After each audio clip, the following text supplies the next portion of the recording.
Hi, it's me, your host of the Unexpected Detour, where in life detours are inevitable. Today, I want to talk about boundaries and the people we allow to occupy our space. One thing I realize is that boundaries themselves are not always the unexpected detour. Sometimes the real detour comes from the access we give people who are never meant to have such a permanent place in our lives. Access to our thoughts, access to our emotions, access to our peace. And when the wrong people gain too much influence over our lives, the result can become emotional exhaustion, confusion, distraction, and spiritual heaviness. Today during church, my pastor preached from the Gospel of Mark, chapter 1, verses 35 through 38, and the message centered around boundaries. As I listened, one part of the scripture stayed with me. Jesus rose early in the morning and went to a solitary place to pray. The disciples searched for him and said, "Everyone is looking for you." That line so relevant to life today. Everyone is looking for you. People want your time, your attention, your energy, your availability. And many of us have been conditioned to believe that constantly being available makes us caring people. But even Jesus stepped away from the crowd. Even he understood the importance of quiet, prayer, reflection, and protecting his focus. That spoke deeply to me because so many people are emotionally drained simply because they never disconnect from the demands of others. Some of us are carrying conversations we should have walked away from years ago. Some are carrying relationships that no longer bring peace. Others are trying to save people who refuse to heal themselves. And after a while, that emotional weight begins affecting your spirit.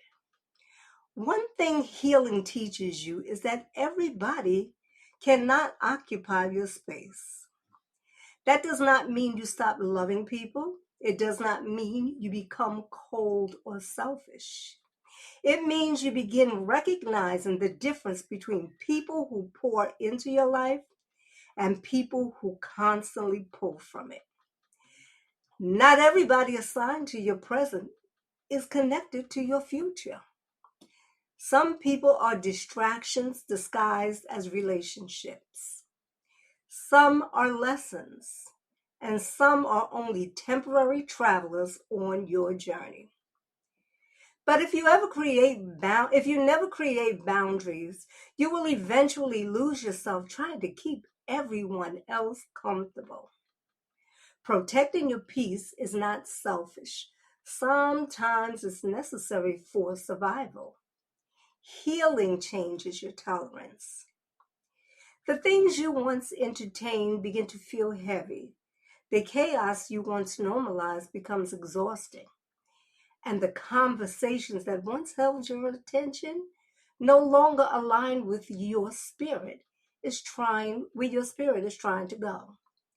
This is growth, and growth often requires distance. Sometimes the most loving thing you can do for yourself is step back and reconnect with God, with peace, and with parts of yourself that became buried beneath everyone else's expectations. Because every open door does not belong open forever. Some people have access to your life, but not access to your peace. Some can speak to you, but should not influence you.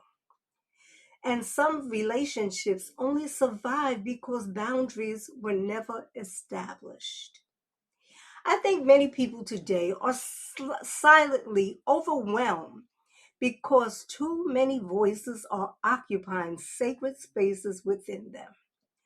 Too much negativity, too much emotional dependence, too much noise. And eventually, all that noise pulls away from yourself. And that is why boundaries matter. Boundaries are not walls to keep love out. They are wisdom that protects you in your valuable time. I hope I said that right. So today, I want to reflect on this. Who currently occupies your mental and emotional space? Who leaves you feeling drained instead of uplifted? Who constantly disrupts your peace? And who genuinely brings clarity, honesty, support, and calm into your life?